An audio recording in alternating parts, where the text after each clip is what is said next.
yêu thôi là sẽ bên nhau trọn đời. Phải có chia sẻ, có cảm thông em hỡi.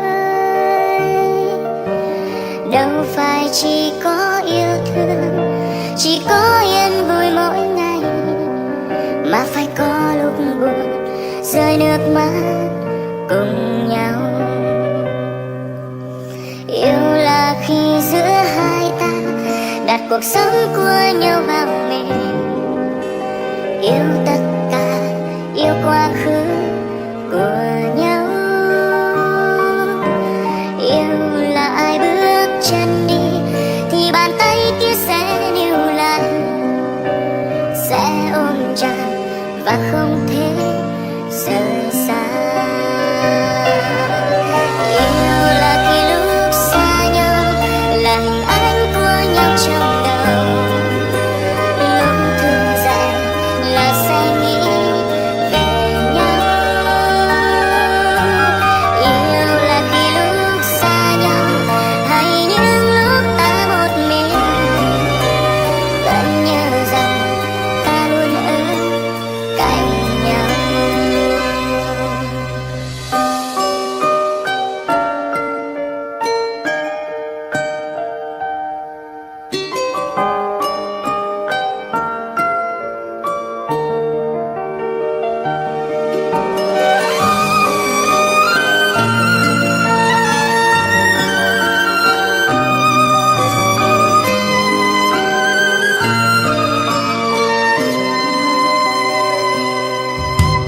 Đâu phải chỉ mỗi yêu thôi là sẽ bên nhau trọn đời.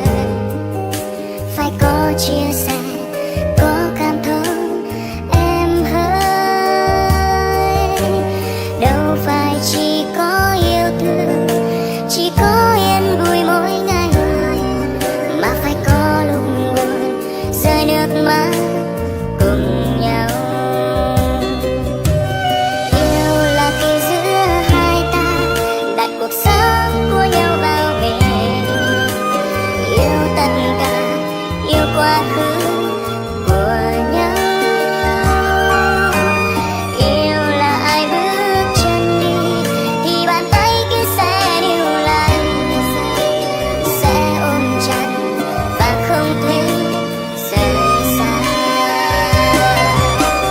Yêu là khi lúc xa nhau là hình ảnh của nhau trong đầu. Lúc thức dậy là sẽ nghĩ về nhau. Yêu là khi lúc